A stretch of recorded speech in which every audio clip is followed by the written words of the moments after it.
Saudações alunos, disciplina de Gestão Financeira e Orçamentária, aula 15, Decisões de Financiamento, primeira parte prática.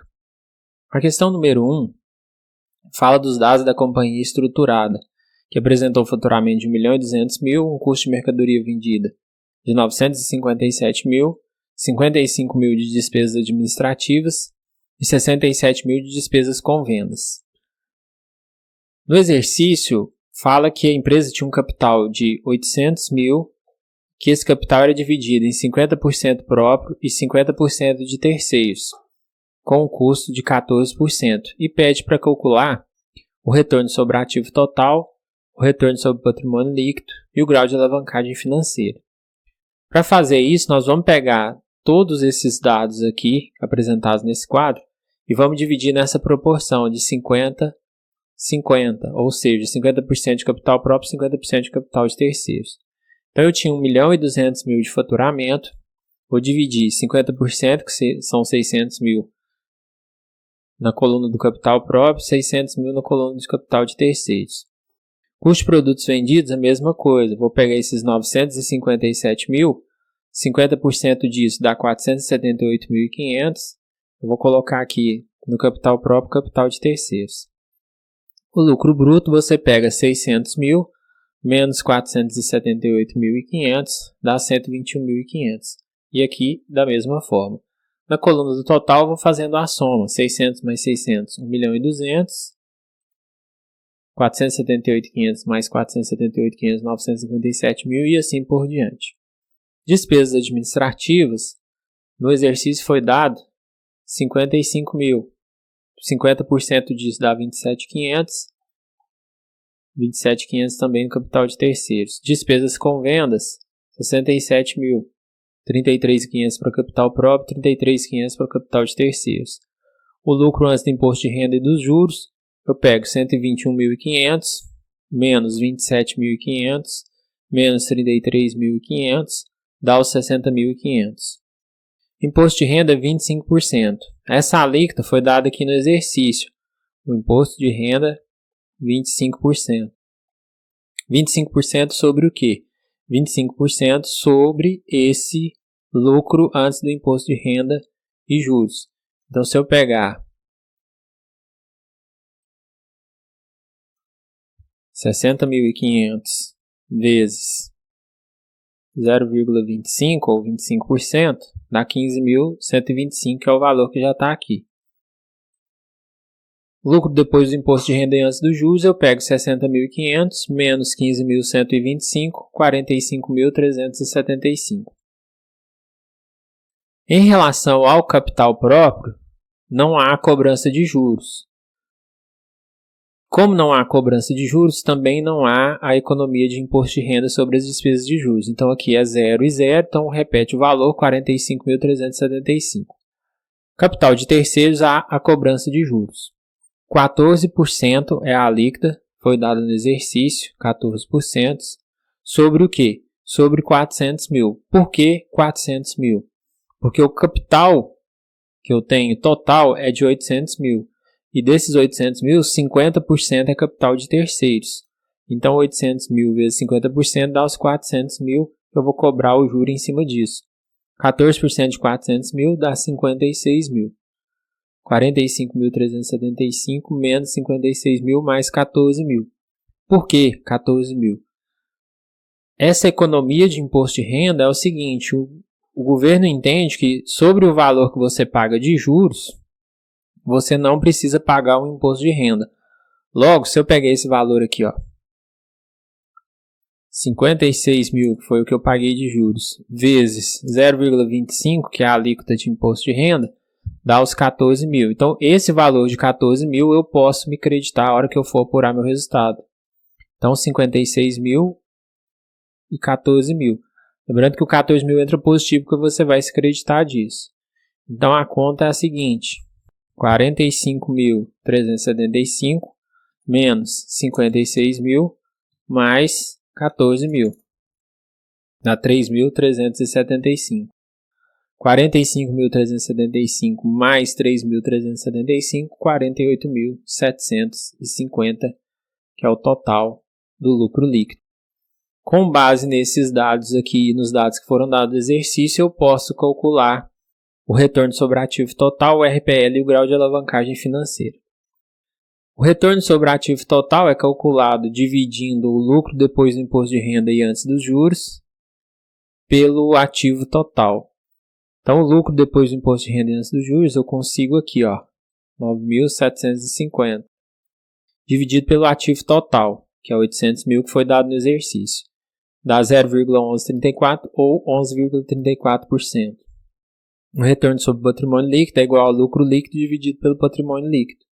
O lucro líquido foi dado aqui, encontrei 48.750, dividido por 400 mil, que é o patrimônio líquido. Por quê? Porque dos 800 mil que eu tenho de ativo, 400 mil são de terceiros e somente 400 mil são patrimônio líquido. 48.750 dividido por 400 mil, 0,1219 ou 12,19%. O grau de alavancagem financeira é o RPL dividido pelo RAT, que é 12,19 dividido por 11,34. São os valores que eu encontrei aqui. Dá 1,0750. Feito o cálculo, você faz a resposta do exercício. O grau de alavancagem financeira de 1,0750 significa que a alavancagem financeira é favorável em 7,50%, ou seja, o capital de terceiros está contribuindo para gerar um retorno adicional de 7,5% a favor do acionista. Questão número 2. Conforme projeções econômicas, a companhia estruturada espera um aumento na taxa de juros que passará de 14% para 18%. Porém, conseguirá aumentar o capital próprio para 600 mil e reduzir o capital de terceiros para 200 mil. Considerando essa nova estrutura de capital, reclassifique a demonstração e veja qual será o resultado no grau de alavancagem financeira da empresa se ela mantiver os demais dados constantes. Houve a mudança no cenário, o juro aumentou de 14 para 18, mas a estrutura de capital se alterou. Antes, o capital próprio era de 400 mil, passou para 600 mil, e o capital de terceiros, que era 400 mil, reduziu para 200 mil. Monto o quadro novamente, lembrando que agora eu vou fazer nessa proporção aqui de 75-25. Por quê? 600 mil é o total, 600 mil é o capital próprio, 200 mil é o capital de terceiros. 600 mil representa 75% do total do capital, que é de 800 mil, e 200 mil representa 25%. Para encontrar esses valores, basta fazer uma regra de 3 simples. Bom, em relação às vendas, 900 mil e 300 mil. Vou fazer a primeira conta em relação às vendas e as demais vão ser iguais. O total de venda foi 1.200.000. Esse valor vezes 75% dá 900 mil.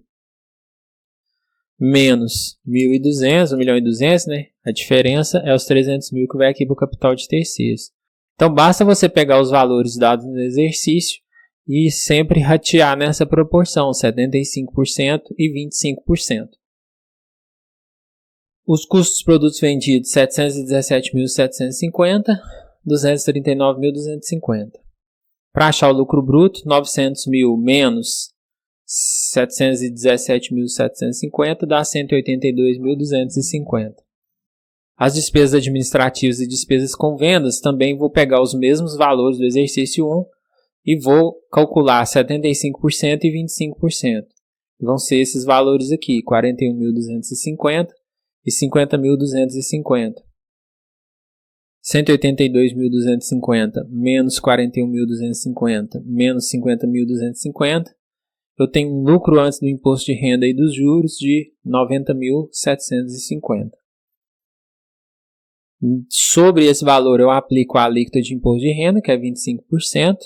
Vou fazer aqui 90.750 vezes 0,25 dá 22.687,50. Esse valor menos esse, 68.062,50. Em relação ao capital próprio, eu não tenho nem juros e nem a economia de imposto de renda. Então, o lucro líquido é esse aí. No capital de terceiros, até aqui, nós temos o cálculo da mesma forma. Eu pego 25% das vendas, que dá 300 mil, 25% do custo de mercadoria, Depois 25% sobre a despesa administrativa e 25% sobre as despesas com vendas. Faço todos os cálculos e vou chegar aqui a um lucro antes do imposto de renda e dos juros, 30.250. Sobre esse valor eu aplico a alíquota de 25%, dá 7.562,50. E eu tenho um lucro depois do imposto de renda e antes dos juros de 22.687,50. Em relação ao capital de terceiros, há a cobrança de juros. A alíquota que era de 14% subiu para 18%, porém o capital que era de 400 mil caiu para 200. Então eu pego 200 mil vezes 18%, 36 mil de juros. E a economia de imposto de renda, desses 36 mil que eu vou pagar de juros, eu jogo a alíquota do imposto de renda que é 0,25, dá 9 mil. Para chegar no resultado eu tenho 22.687,50 menos 36 mil mais 9 mil, que dá um prejuízo de 4.312,50. Considerando então o lucro líquido sobre o capital próprio, 68.062,50, mais um prejuízo de 4.312,50, eu tenho um total de 63.750, que foi o lucro líquido nessa situação com essa estrutura de capital. A partir dos dados eu calculo o retorno sobre ativo total, que dá 90.750 dividido por 800 mil, 0,1134, 11,34%. Esse valor não muda porque o lucro não se alterou e o capital também não teve alteração. Desculpa, o capital não, o ativo total. O retorno sobre o patrimônio líquido, que é igual ao lucro líquido dividido pelo patrimônio líquido, que é 63.750 dividido por 600 mil, que agora o patrimônio líquido aumentou, dá 0,1062 ou 10,62%.